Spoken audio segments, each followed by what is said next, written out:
Señor, toma mi vida nueva antes de que la espera venga este año. ¿Cómo están, módulo 2?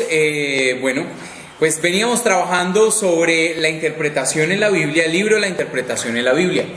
Este libro pues trae diferentes formas en que la iglesia ha interpretado la palabra de Dios.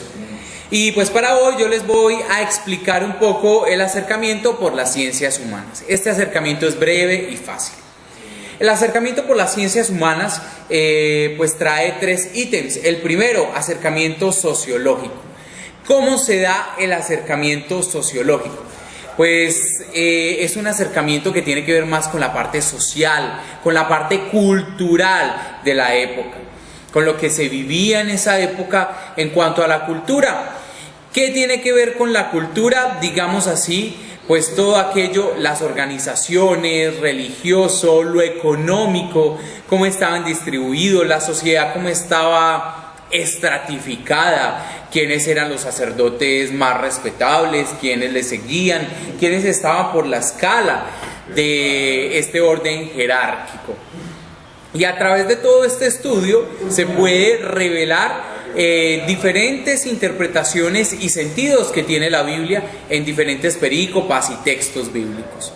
Otro de los asuntos que trae el acercamiento por las ciencias humanas es el acercamiento antropológico. El acercamiento antropológico cultural, así se llama, antropológico cultural, les voy a leer este enunciado como para que quede más claro. Dice: mientras el acercamiento sociológico, acabamos de decirlo, estudia sobre todo los aspectos económicos e institucionales, el acercamiento antropológico se interesa por un vasto conjunto de otros aspectos que reflejan el lenguaje, el arte, la religión, esto también se parece un poco al de allí, pero también los vestidos, los ornamentos, las fiestas, las danzas, los mitos, las leyendas y todo lo que concierne a la etnografía. Entonces esto es muy importante porque, por ejemplo, hay en un texto bíblico que hablan sobre Rahab, por ejemplo, un hombre que se llamaba Rahab. Pero cuando uno va a ver los mitos de la cultura hebrea, en los mitos uno encuentra que hay otro Rahab, que era un monstruo marino, que se creía había peleado con Dios. Entonces miren que el hecho de que traigan en el Antiguo Testamento en hebreo a alguien un nombre Rahab puede estar haciendo alusión al mito hebreo de Rahab, el monstruo de los mares. ¿Ven? Estudiando toda esta parte antropológica se pueden sacar significados de la parte bíblica, específicamente acá en el ejemplo que di en el Antiguo Testamento con la parte de los mitos. Ahora vamos con un tercer punto de las ciencias humanas, que es el acercamiento psicológico o el psicoanálisis. Este acercamiento psicológico o el psicoanálisis estudia, o digamos así, que comprende las experiencias y los comportamientos de los diferentes personajes, tanto dentro de la palabra como comportamientos, personajes también de los autores. Es muy interesante, y acá yo les voy a poner un ejemplo, porque hay un autor que ha trabajado muy bien esto. Él es teólogo y psicólogo, se llama Bullman, y él lo que hace es que llega y hace un análisis de la hija de Jairo, el texto de la hija de Jairo. Y él dice que la hija estaba dormida o muerta, pero que estaba muerta porque sentía la presión que tenía por ser hija de un jefe de la sinagoga, que se supone era Jairo. Y entonces él dice que ella tiene el síndrome psicológico que tienen todas las personas que son hijos de personas famosas o de personajes públicos. Y es el síndrome de que, como hay tanta presión por toda la mirada pública, por todos los flashes y por los medios de comunicación puestas en estas personas, entonces estas personas pues ¿qué hacen? Se introvierten, no quieren saber nada de los medios, no quieren saber nada de la opinión pública, y por eso a veces entran en grandes depresiones. Pues este autor, teólogo y psicólogo, lo que nos dice es que la hija de Jairo no murió corporalmente, sino que cayó, como decir, en una depresión, o decide desconectar su cuerpo porque sentía una presión grande de la gente frente a ella y a lo que iba a ser su futuro. Recordemos, la niña tenía 12 años, edad en la cual se pueden casar las niñas, o ya están aptas para casarse en la cultura hebrea de esa época. Pues bien, al parecer como que había mucha presión en la niña para su escogencia de esposo y toda esta cosa por ser la hija del jefe de la sinagoga, y por esta razón ella decide desconectarse. Cuando Jesús le dice: niña, a ti te digo levántate, está diciendo este autor que trabaja el psicoanálisis con la teología, que le está diciendo a esta niña: tranquila, tú puedes caminar con tus propias fuerzas, puedes caminar con tus propios pies. Y en otras palabras, lo que le quiere decir entre líneas es: no camines bajo la sombra de tu papá, tú tienes autonomía para hacer tu proyecto de vida solo. ¿Ven qué interesante esto desde el aspecto del psicoanálisis?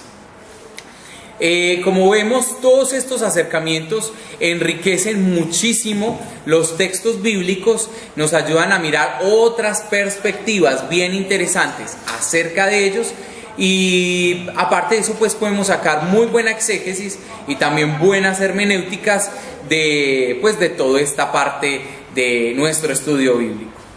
Bueno, y también les quería decir, acá mirando pues como sobre los acercamientos, hay otro tipo de acercamiento que es el acercamiento contextual, los acercamientos contextuales. ¿Qué pasa con estos acercamientos contextuales? Pues resulta que tenemos, pero antes de eso, perdón, quiero hacerles una pequeña corrección. Ahorita les dije que el teólogo se llamaba Bullmann, ese es otro teólogo. El teólogo que trabaja la parte del psicoanálisis y la teología, corrijo, se llama Eugen Drewermann. Eugen Drewermann es un alemán, psicólogo, sacerdote, que trabaja ambas cosas, teología y psicología. Hago la corrección de una vez en el video, me disculpan. Bueno, ahora sí, pasemos a los acercamientos contextuales. Pues resulta que en el acercamiento contextual nosotros pues vamos a ver dos tipos de acercamientos. El primero, el acercamiento liberacionista. Y quiero leer esta parte porque dice así: como movimiento teológico se consolida al comienzo de los años 70.